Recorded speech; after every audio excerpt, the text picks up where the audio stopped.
नमो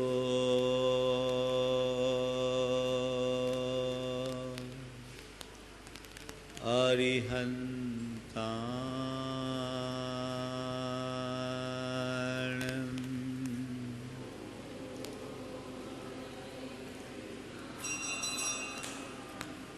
नमो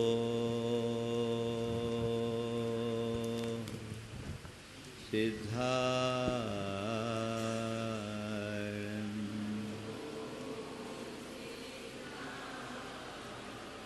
नमो आयर्याणं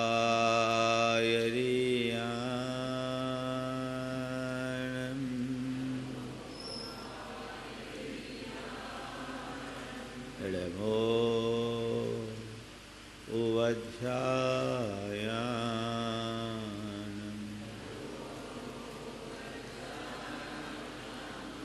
नमो लोये सवशाहुनं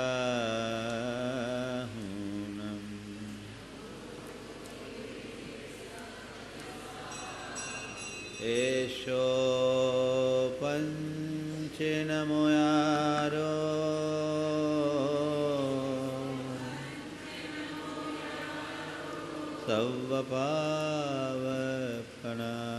सर्वपावपनाशिनो मङ्गलालं च सर्वेषां परमं ॐ मङ्गलम्। जय बोलो देवादिदेव 1008 श्री भगवान महावीर स्वामी की। अहिंसा परमो धर्म की।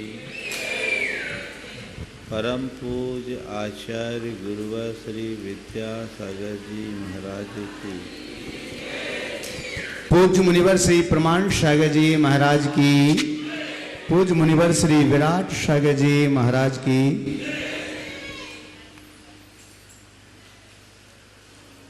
भारत धर्म प्रधान देश है।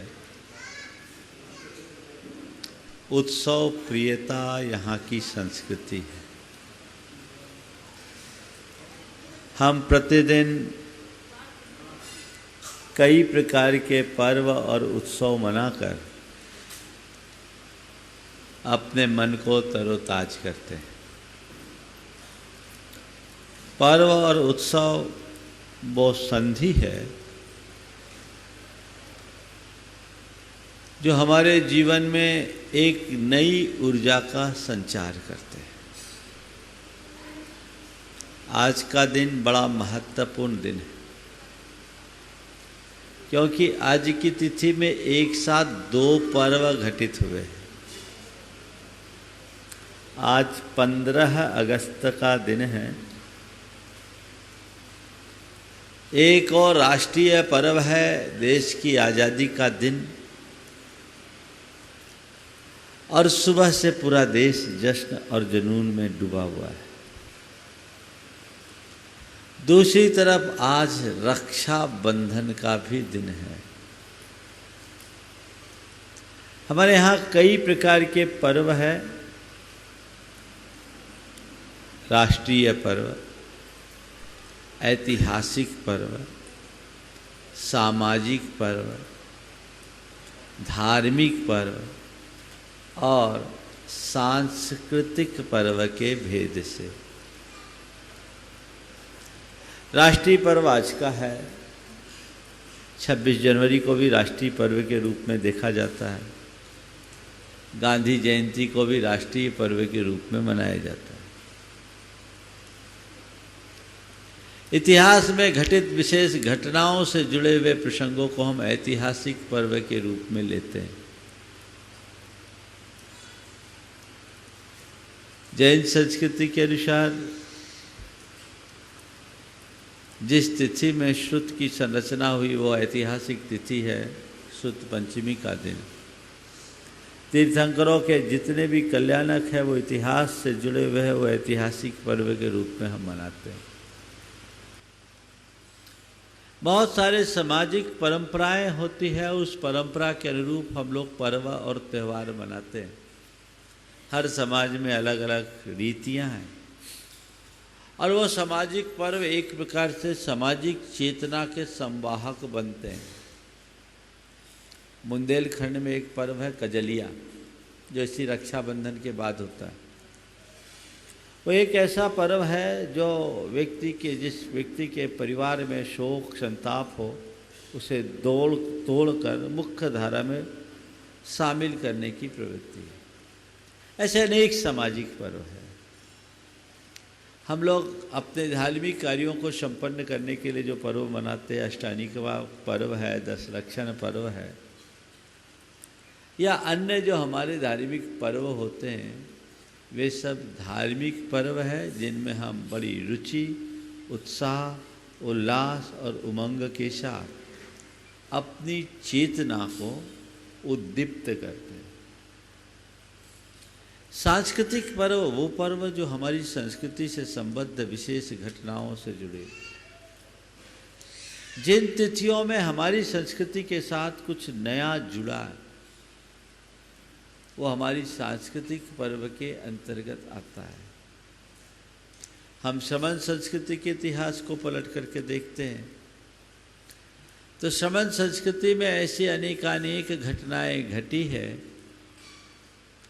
जिन्हें हम सांस्कृतिक पर्व के रूप में देख सकते हैं। जैसे आज का दिन, आज की तिथि में 700 मुनिराजों के ऊपर उपसर्ग आया और विष्णु कुमार मुनिराज ने उन 700 मुनियों के उपसर्ग का निवारण किया। समन संस्कृति के इतिहास की दृष्टि से ये पर्व बहुत महत्वपूर्ण पर्व है। तो मैंने आप सबसे कहा, राष्ट्रीय पर्व, ऐतिहासिक पर्व, सामाजिक पर्व, धार्मिक पर्व और सांस्कृतिक पर्व, ये पर्व है। आज संयोग बना है कि राष्ट्रीय और रक्षाबंधन दोनों एक साथ, लेकिन जब कभी मैं रक्षाबंधन के विषय में विचार करता हूँ तो पाता हूँ ये पर्व ऐसा महापर्व है जो सामाजिक भी है, धार्मिक भी है, ऐतिहासिक भी है, सांस्कृतिक भी है और राष्ट्रीय पर्व भी है। सामाजिक पर्व को तो हम सब जानते हैं, जो सबसे ज़्यादा इसका महत्व दिखता है, और उसमें भाई और बहन के संबंध को रूढ़ बना लिया गया है।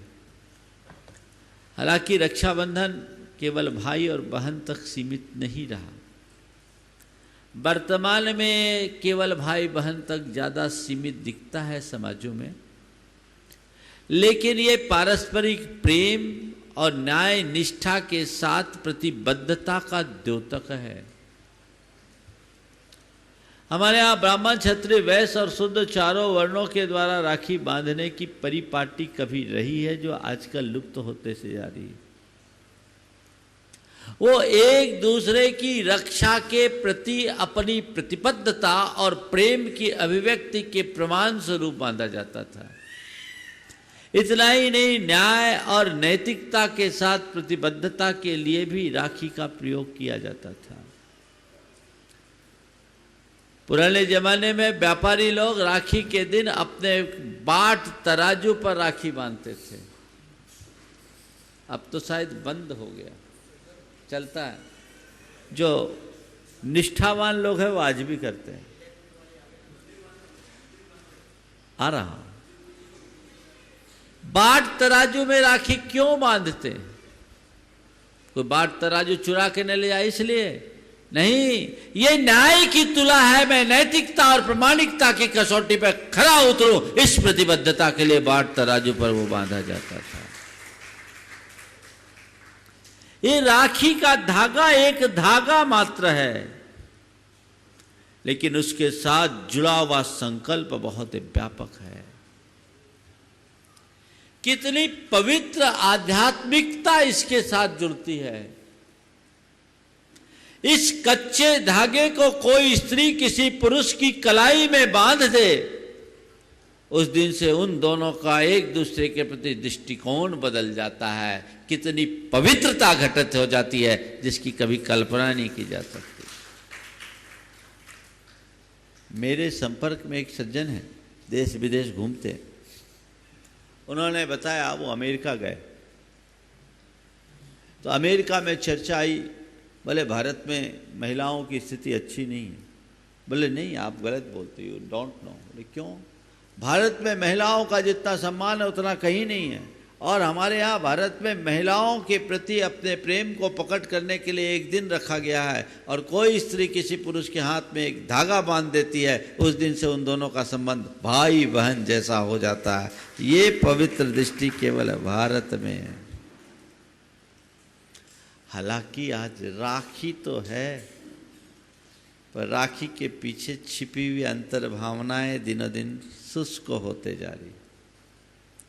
सब चीजें फॉर्मेलिटी का रूप लेते जा रही है, औपचारिक बन करके रह रही है। अब तो बहन भी भाई की जेब देखकर राखी निकालती है। बड़ी स्थिति बदल गई। जब हमारे संबंधों में आत्मीयता समाप्त होने लगती है, हमारी संवेदना छीन होने लगती है, उनकी मूल भावना नष्ट हो जाती है, तो सारी क्रियाएं महज औपचारिकता बन करके रह जाती है। इसके पीछे की अंतर भावना को समझिए। राखी का सामाजिक महत्व यह है कि हम एक दूसरे के प्रति अपने दायित्व का निर्वाह करें और अपने सामाजिक दायित्वों के प्रति प्रतिबद्ध रहें। हमारी सामाजिकता का मूल है परस्परता, प्रेम, आत्मीयता और बंधुत्व की भावना। ये भावना तुम्हारे हृदय में इस राखी के माध्यम से जागृत होनी चाहिए। लेकिन लोग हर क्रिया को एक तक सीमित रख लेते हैं। भाई बहन की बात है, और ये क्यों रखा जाता है, इसके पीछे की भी भावना को समझिए। कन्या को हमेशा परग्रह में जाना होता है, इसे पराया धन माना जाता है। धन है पराया जैसे गीत आप लोग गाते हैं, है ना। अब कन्या अपने घर से पति के घर में चले गई। पति के घर में जाने के बाद भी पिता के घर में उसका कोई स्थान बचा है, इस बात को दर्शाने के लिए रक्षाबंधन का पर्व मनाया जाता है। भाई मनोहार पूर्वक बहन को अपने घर बुलाता है और प्रेम पूर्वक बहन उसकी कलाई में राखी के धागे बांधते हैं, जो प्रेम का प्रतीक है। वस्तुतः वो सूत के कच्चे धागे, अब तो सब आर्टिफिशियल हो गए, जो थोड़े से खिंचाव से टूट जाए, ये प्रतीक है। प्रेम में थोड़ा भी स्वार्थ का खिंचाव आता है तो वो पल में विनष्ट हो जाता है। तो उस बहन को ऐसा लगे कि नहीं, अभी भी मेरा इस घर में स्थान है, और घर वाले को लगे कि नहीं, हमारी बहन है तो क्या हुआ, वो हमारी है, ये भावना बनी रहे। इसके पीछे की मूल भावना यही थी, जो आजकल लेन देन में बदल गई। अब तो ये ज्यादा दिखता है कि भैया ने क्या दिया, किसको ज्यादा दिया, किसको कम दिया। ध्यान रखना, जब मनुष्य के साथ स्वार्थ जुड़ने लगता है तो उसकी भावनाएं क्षीण होने लगती है। प्रेम भावना का परिणाम है। हमें इसे व्यापक संदर्भ में समझना चाहिए। तो अपने सामाजिक दायित्वों का निर्वाह करने की प्रतिबद्धता ही रक्षाबंधन का वास्तविक रूप है। सामाजिक पर्व के रूप में मनाइए। मैं जिस समाज में रह रहा हूं उस समाज का मेरे ऊपर बहुत बड़ा ऋण है कि नहीं? बोलो।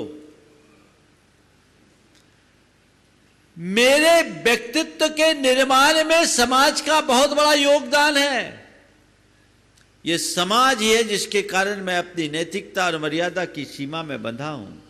यह समाज ही है जिसके कारण मैं अपने संस्कारों और सरोकारों से बंधा हूं। यह समाज है जिससे मैंने बहुत कुछ सीखा और समझा है। यदि ये समाज नहीं होते तो आज लफंगों की तरह जीवन होता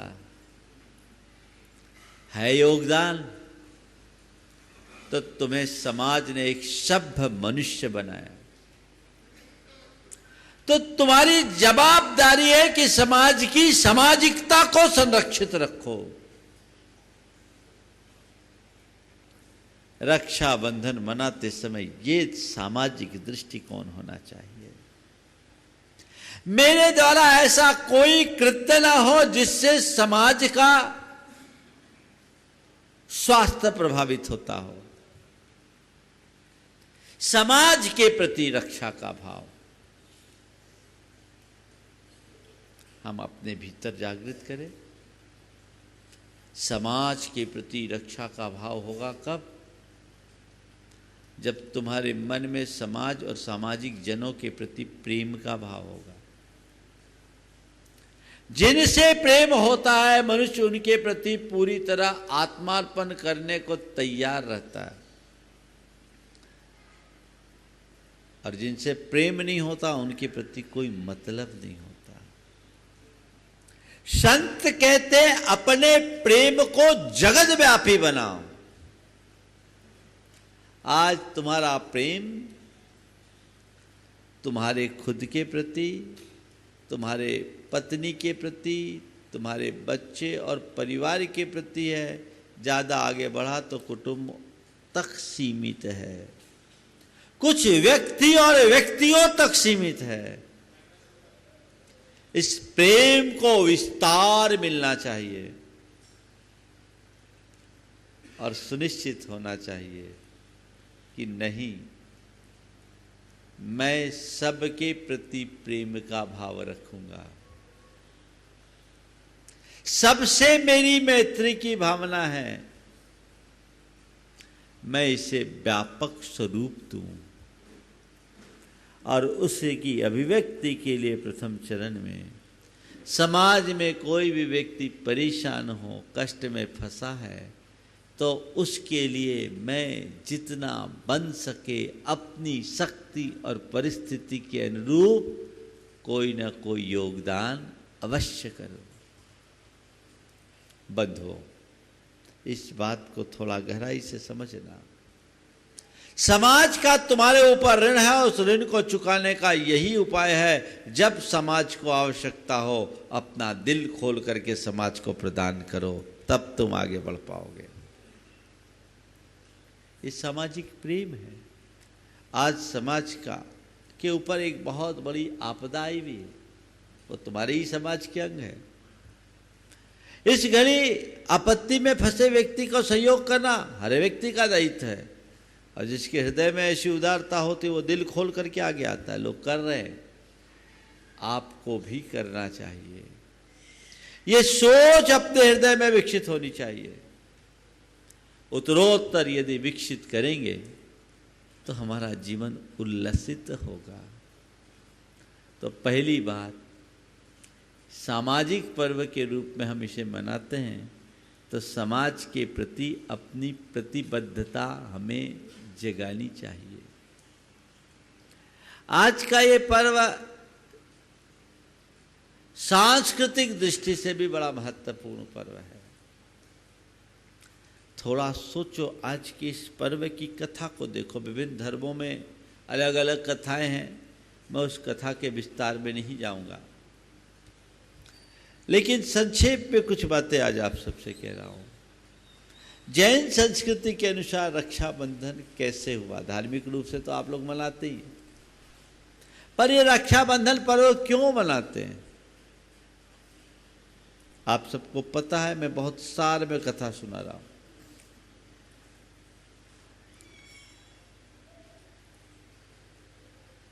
उज्जैनी में एक मुनि संघ आया हुआ था। वो तपस्या में लीन थे। वहां का राजा मुनि भक्त था।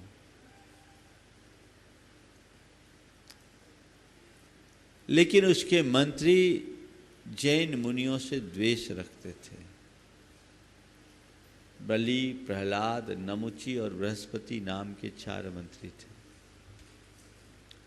अकंपन आचार्य को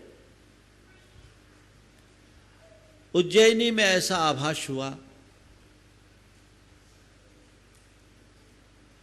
कि यहां कुछ उपद्रव हो सकता है। उन्होंने पूरे संघ को निर्देश दे दिया कि सबको मौन रखना है, मौन रखना है। आचार्य की आज्ञा को शिरोधार्य करते हुए सभी मुनि मौन हो गए। इधर राजा जब मुनियों के दर्शन के लिए जाने को उद्यत हुआ तो मंत्रियों ने मुनियों के बारे में उठपटांग बोलना शुरू किया। राजा परम मुनि भक्त था। राजा ने उनकी बात को नहीं माना, बोला देख लीजिएगा, इनको कुछ नहीं आता। और मंत्रियों के साथ जब राजा गया,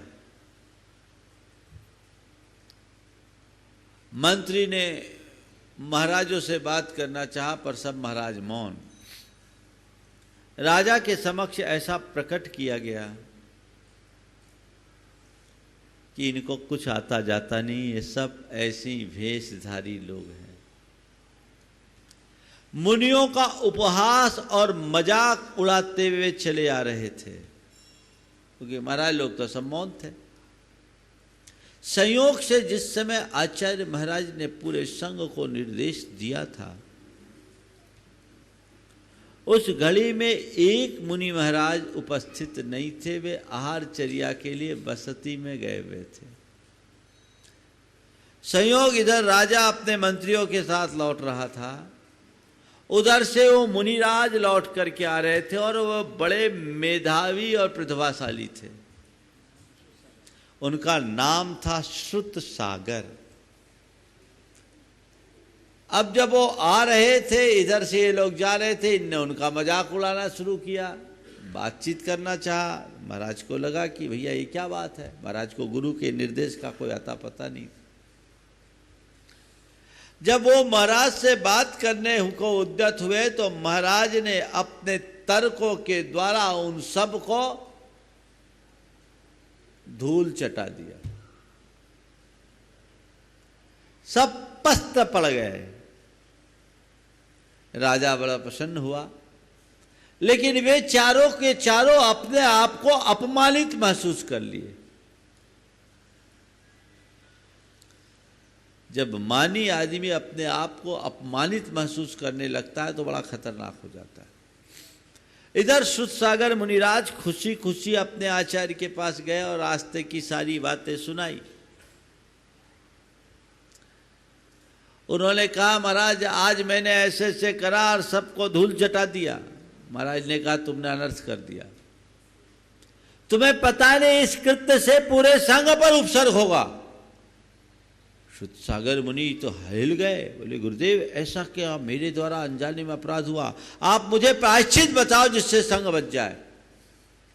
बोला इसका एक ही उपाय है, जाओ उसी स्थान पर जाओ जहां तुम्हारा वाद विवाद हुआ और वहां प्रतिमा योग धारण करके 24 घंटे खड़े रहो, ध्यान करो।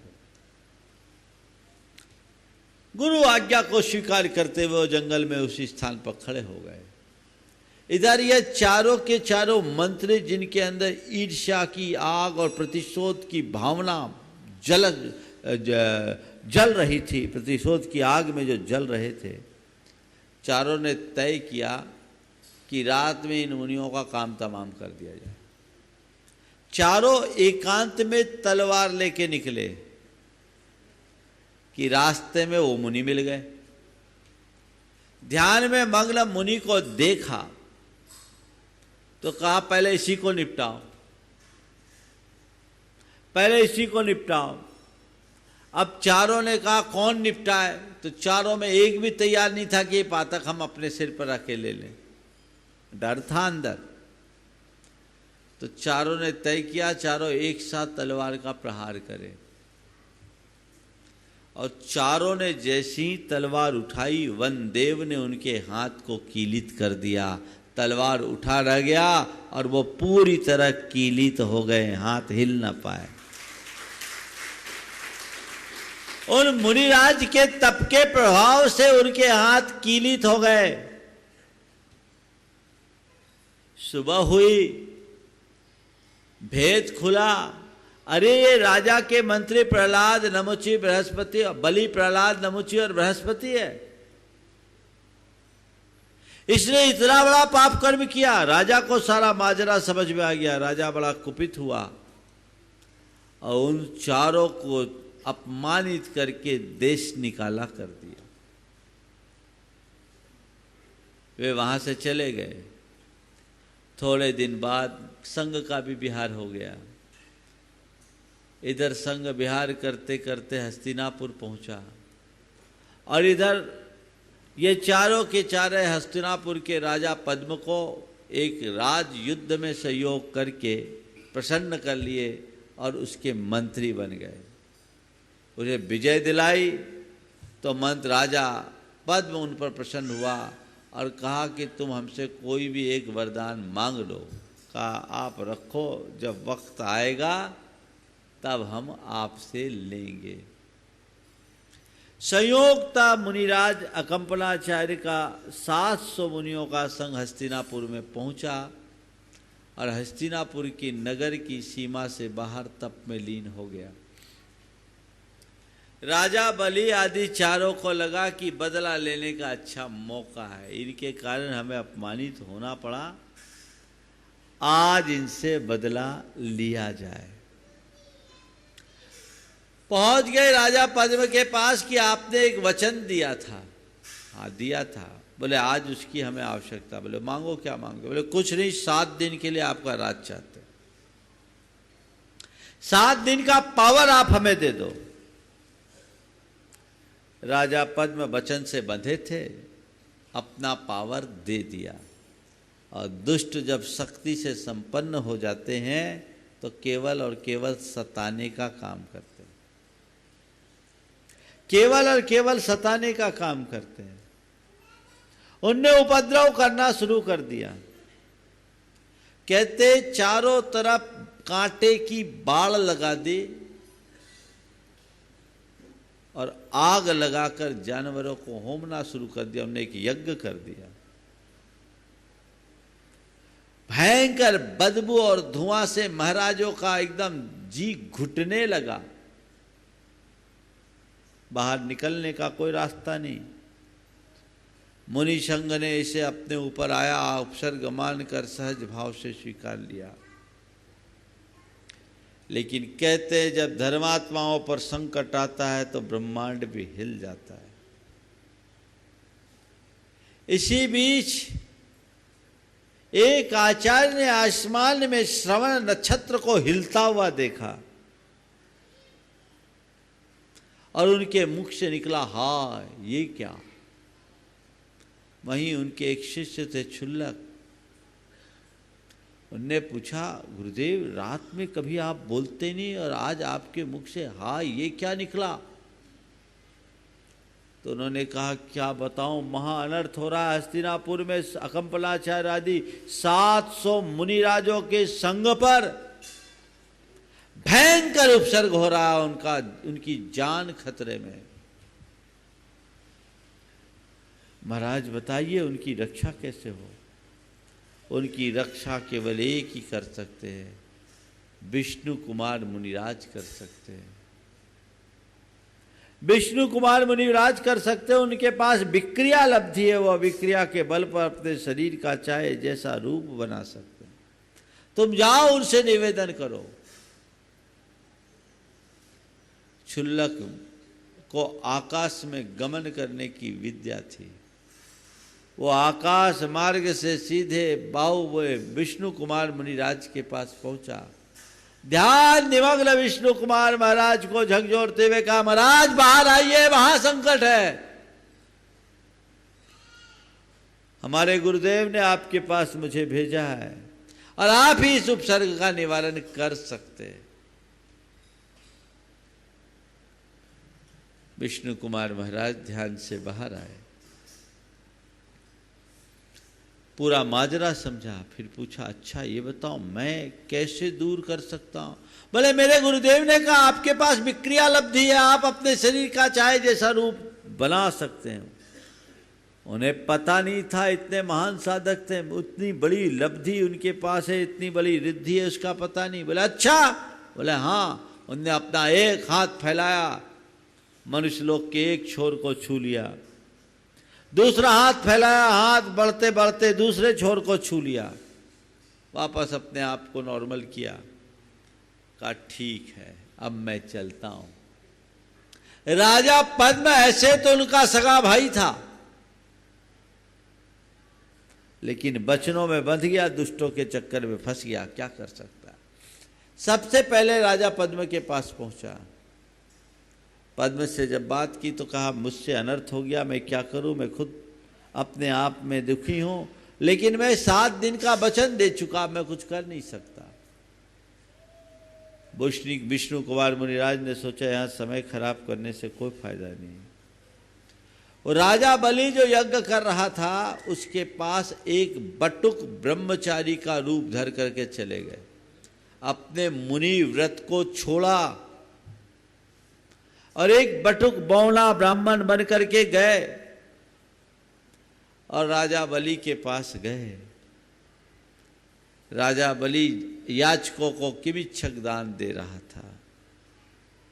जब अपने सामने आए इस बटुक को देखा तो मजाक उड़ाते हुए कहा, बटुकराज क्या चाहिए? उस बटुक ने कहा, महाराज बड़ा नाम सुना हूं आपका, मुझे ज्यादा कुछ नहीं चाहिए, मुझे 3 डग जमीन चाहिए। क्या चाहिए? 3 डग जमीन चाहिए, ताकि वहां कुटिया बनाकर मैं रह सकूं। राजा बलि हंसा, कहा महाराज इतने छोटे से हो, 3 डग जमीन में क्या होगा, और मांग लो। नहीं मुझे इतना ही चाहिए। महाराज इतनी छोटी सी कुटिया में आप रहोगे, कम से कम इतना तो करो कि हम लोग सत्संग सुनने आ सके तो बैठ सके। बटुक ब्राह्मण ने कहा कि नहीं, मुझे अगर देना है तो केवल 3 डग जमीन चाहिए, वो भी मेरे अपने पांवों से नाप कर। राजा बलि तो कह चुका था जो जो मांगेगा सो देंगे। ठीक है। ने कहा ऐसे नहीं, पहले संकल्प लो। ले लेता हूं। अपने कमंडल के जल से जलांजलि डलवाते हुए बटुक ने राजा बलि को संकल्पित किया। और जब बलि ने निवेदन किया कि आप अपने 3 डग जमीन नाप लो, तो देखते ही देखते बटुक का रूप इतना बड़ा बन गया कि राजा बलि ऐसे ही देखता रह गया, वो तो आसमान को छू लिए। पहले डग में धरती के एक छोर को नापा, मानुषोत्तर पर्वत तक। दूसरे कदम में दूसरे छोर को नाप दिया, पूरी धरती नप गई। अब तीसरा पैर कहां रखूं, आसमान में घूम रहा है पैर। महान विक्रिया रिद्धिधारी थे। विक्रिया रिद्धि जिनको होती है वो अपने शरीर का छोटा बड़ा एक अनुरूप अनेक जैसा रूप धार सकते। अब ये पैर कहां रखूं? अब वो बंधा हुआ था बलि, कहते वो अपने घुटनों और पांव, हाथ और घुटनों के बल झुका और अपनी पीठ उनकी ओर कहा महाराज लीजिए अपना पैर यहाँ रखिए। कहते हैं जब विष्णु कुमार मुनिराज ने उस पर पैर रखा, वहीं उसका दम निकल गया, खेल खत्म हो गया। ये विष्णु कुमार मुनिराज की कथा है। वैदिक परंपरा में वामन अवतार की भी लगभग इससे मिलती जुलती कथा है। जब बलि राजा का अंत हुआ, उपसर्ग दूर हुआ, श्रावकों को चैन आई, सब लोग जाकर के उस बाड़े को हटाए, वहाँ मुनिराजों को मुक्त किया। 7 दिन तक लगातार मुनिराजों पर महान उपसर्ग था, उनने सहन किया, उनका गला रुंध गया था। श्रावकों ने चौके लगाए, हर घर में चौका था, पारना की, और पारना के लिए क्या करे, गला बिल्कुल छिला हुआ है, 7 दिन का उपवास है। तो श्रावकों ने सबने खीर बनाई और खीर बना करके महाराजों की पारना की। महाराजों की पारना के बाद 700 महाराज थे और हस्तिनापुर पूरी तरह जैन नगरी थी। जिनके चौके में आहार हो गया वो तो खुश थे, जिनके चौके में आहार नहीं हो पाया वो बड़े दुखी हो रहे थे।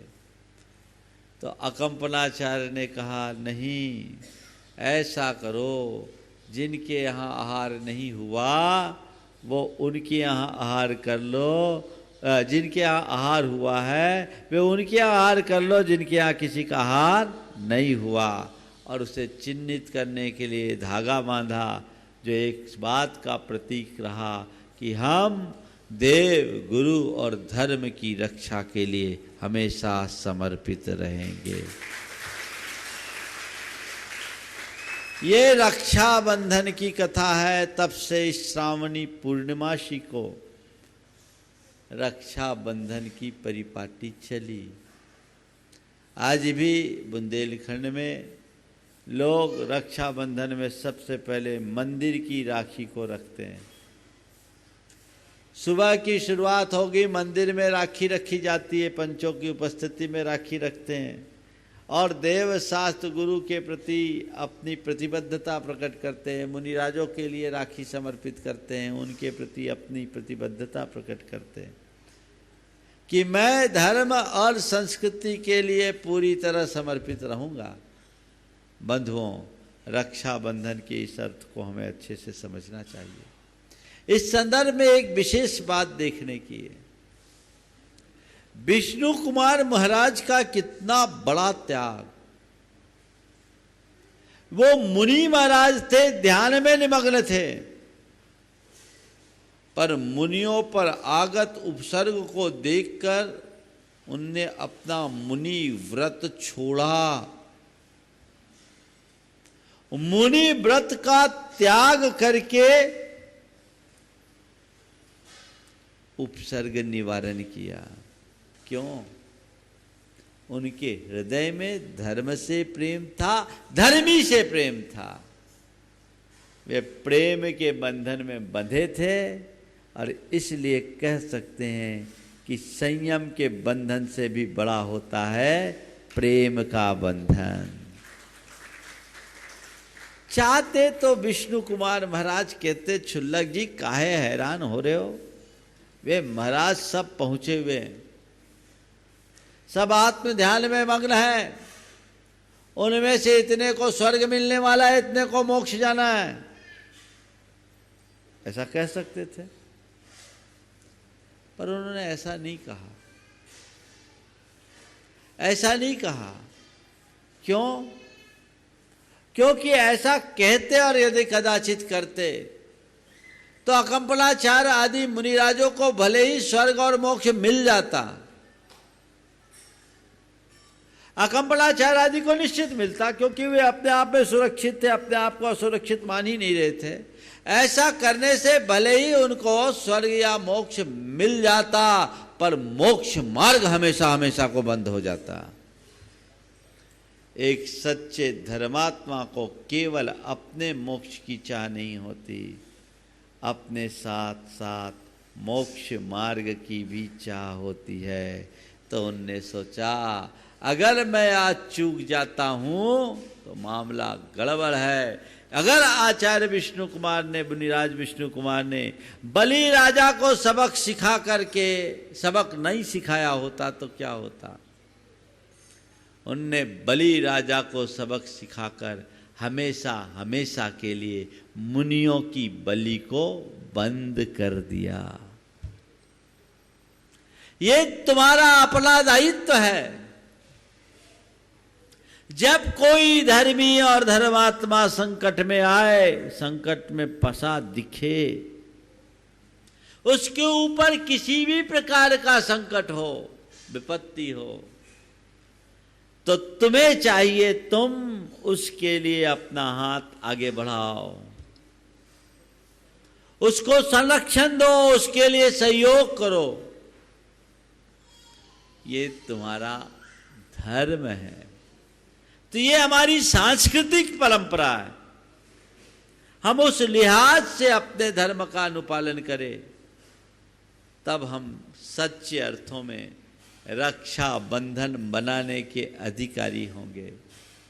आज जितने लोग इस कार्यक्रम को देख और सुन रहे हैं, मन में संकल्प लें कि मैं देव, गुरु, धर्म और संस्कृति की रक्षा के लिए प्राणपण से समर्पित रहूंगा, अपने जीते जी कभी उस पर आंच न आने दूंगा। ये संकल्प तुम्हारा होना चाहिए।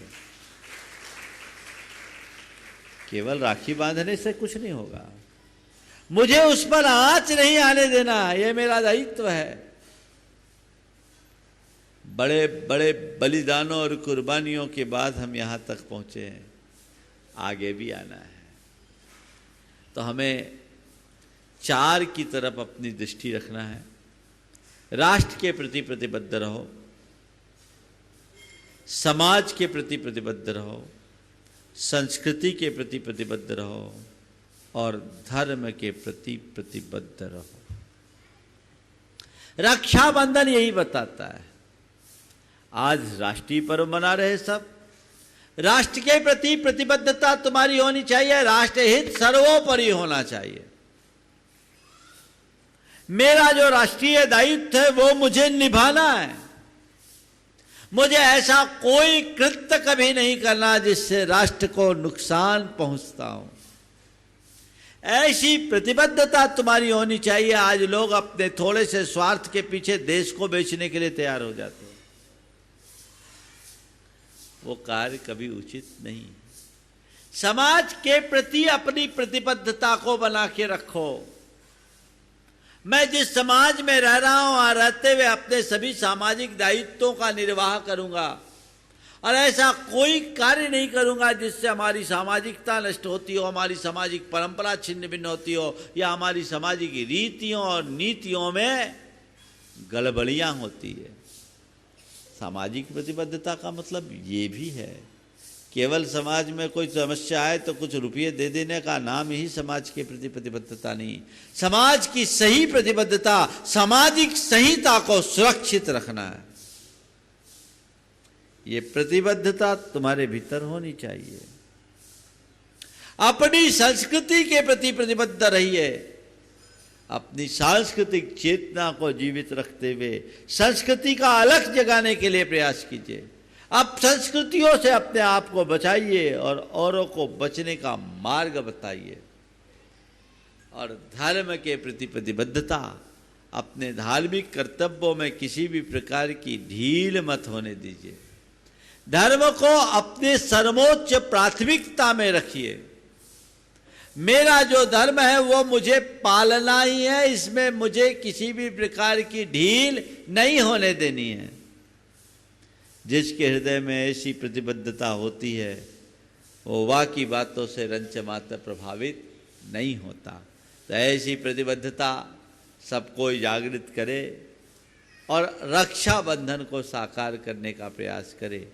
आज क्षेत्र में आप सब लोग आए, रक्षा बंधन मनाने की दृष्टि से आए। बिल्कुल ये भावनाएं निरंतर बढ़े और हम आगे बढ़े। देश आज आज़ाद हुआ। आज़ाद होने के बाद कितने वर्ष हो गए? 73वां स्वतंत्रता दिवस मनाया जा रहा है। बस हम व्यवस्थागत आज़ादी पाए हैं, हमारी अवस्था भी आज़ाद बने हमारी सांस्कृतिक चेतना जब तक जागृत नहीं होती तब तक उस आज़ादी का कोई अर्थ नहीं रहता। हमारे अंदर वह सब बातें एक साथ घटित हो जिससे हम अपने जीवन का पथ प्रशस्त कर सके। आज काफ़ी कार्यक्रम है। मध्याह्न में यहाँ पर रक्षाबंधन विधान भी 12:30 बजे से है। बहुत उत्साह के साथ आप सब उसे संपन्न कीजिए। उन मुनिराजों के लिए देखिए कितने दारुण उपसर्ग को भी उनने समता से सहन किया। और उन विष्णु कुमार महाराज को देखिए कि उनकी रक्षा के लिए उनने अपना सब कुछ त्याग दिया। बस एक ही प्रेरणा लीजिए, जब कोई संकटग्रस्त दिखे तो मेरे हाथ कभी पीछे ना हो, मेरा हाथ सबसे पहले आगे बढ़े, प्रयास करना चाहिए।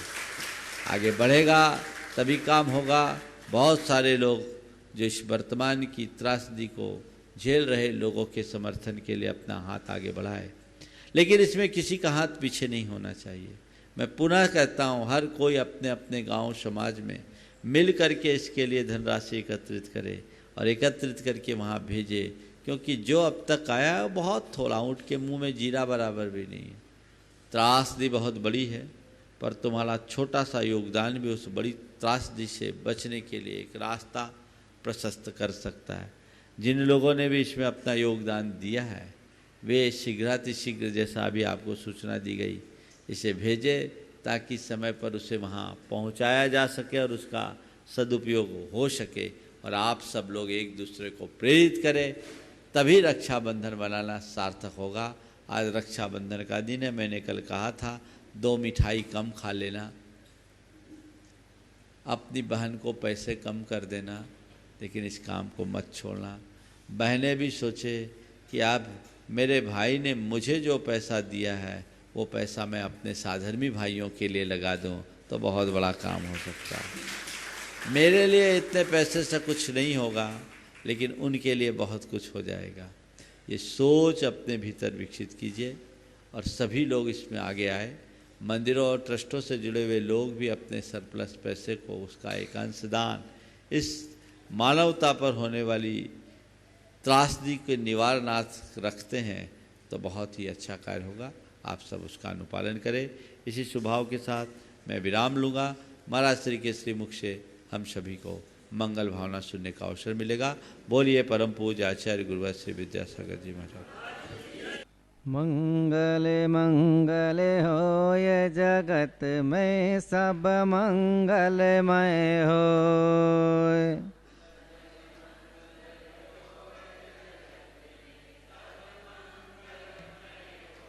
इस धरती के हर प्राणी का मन मंगलमय होय।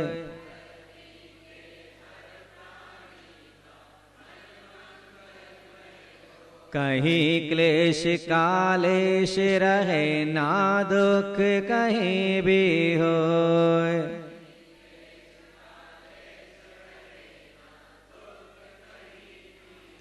मन में चिंता भय न सतावे, रोग शोक नहीं होय।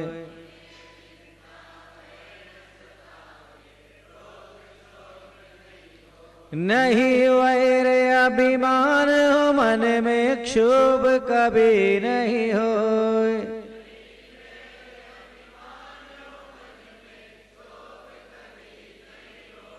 मैत्री प्रेम का भाव रहे, नित मन मंगलमय होय।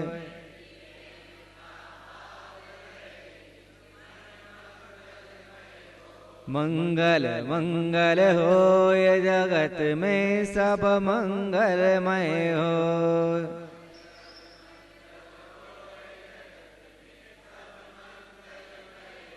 इस धरती के हर प्राणी का मन मंगलमय होय।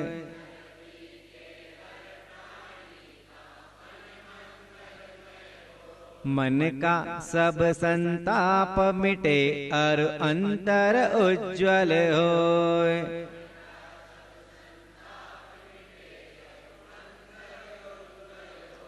राग द्वेष और मोह मिट जाए, आत्म निर्मल होय।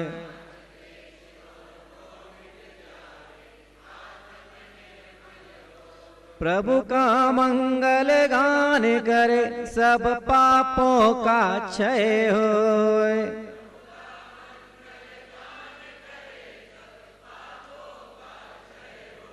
इस जग के हर प्राणी का हर दिन मंगलमय होए।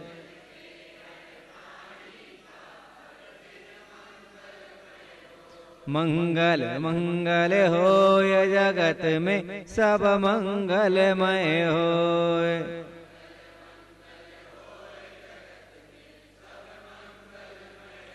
इस धरती के हर प्राणी का मन मंगलमय होय।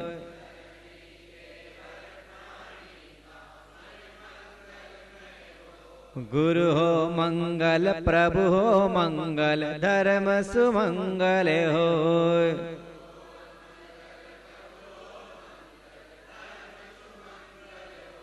मात पिता का जीवन मंगल परिजन मंगल होय।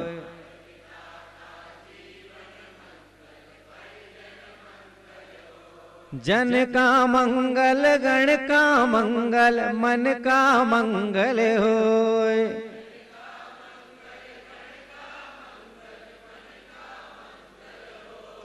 राजा प्रजा सभी का मंगल धरा धर्ममय होय।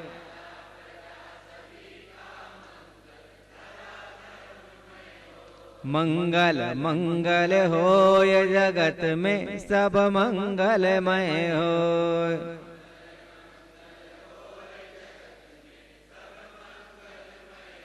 इस धरती के हर प्राणी का मन मंगलमय होय।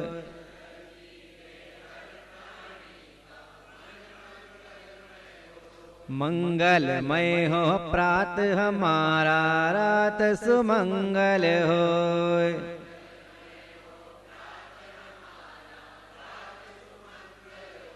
जीवन के हर पल हर क्षण की बात सुमंगल होय।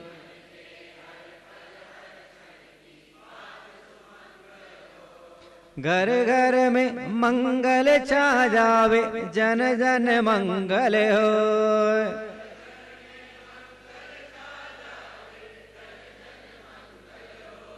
इस धरती का कण कण पावन औ मंगलमय होय।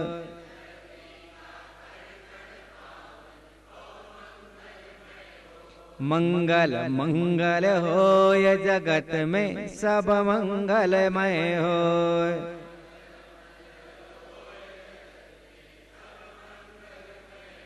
इस धरती के हर प्राणी का मन मंगलमय होय।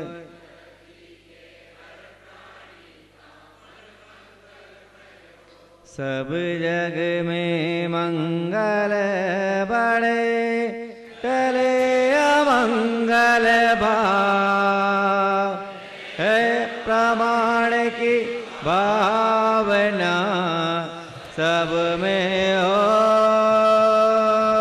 सद्भाव। बोलिए आचार्य भगवंत गुरुवर श्री विद्यासागर जी महामुनिराज की, मुनि प्रमाण सागर जी महाराज की।